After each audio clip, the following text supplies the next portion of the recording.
நானும் என் முன்னோர்களும் கல்வியின் அருமையை அறிந்து செயல்பாட்டில் காண்பித்திருக்கிறோம் என்பதை உங்களுக்கு உதாரணமாக நான் கூற விரும்புகிறேன்.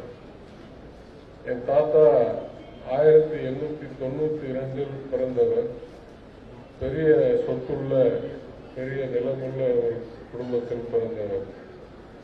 அத்தகைய குடும்பங்களில் அந்த காலத்தில் அவ்வளவா கல்விக்கு முக்கியத்துவம் கொடுக்கவில்லை. ஏன்னா பொருளாதாரத்தில் பெரிய கோடீஸ்வரர்கள், இதுக்கு மேல நம்மளுக்கு கல்வி என்ன தேவைன்னு நினைப்பாங்க.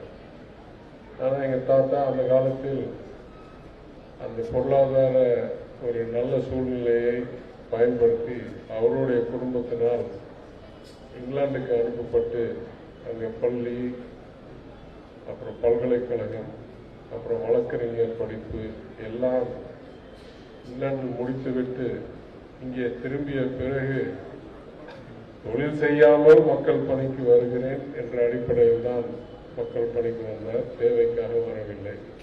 கல்வியினால் முன்னேறி சுதந்திரமாக இருக்கக்கூடிய சூழ்நிலைக்கு அடைந்த பிறகு மக்கள் பணிக்கு வந்தார்.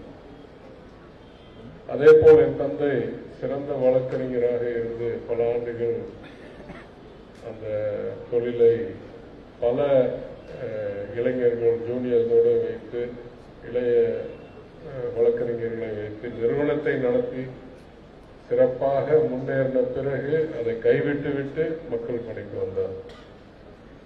அதே பாதையில் நானும் இங்கே அன்றைக்கு RIC திருச்சி என்று கூறப்படுற பொறியியல் கல்லூரியில், இன்றைக்கு NIT திருச்சி என்று கூறப்படுற கல்லூரியில்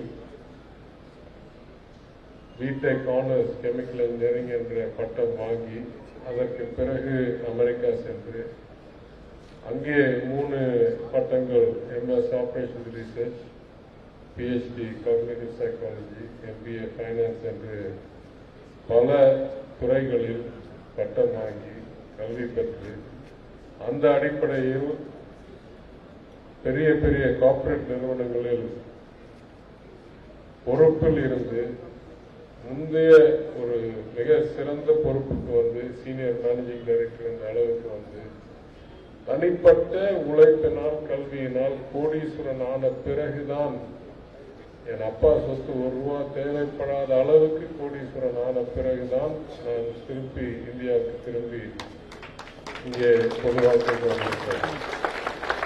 எனவே எந்த இடத்தில் பிறந்தாலும் அது ஏழையாக இருந்தாலும் பணக்காரனாக இருந்தாலும் நான் முதலமைச்சர் கூறுவது போல் நீங்கள் பெற கல்வியை யாரும் உங்களிடம் பறிக்கவே முடியாத ஒரு சொத்து. கல்வி முக்கியம் என்றால் எல்லோருக்கும் முக்கியம்.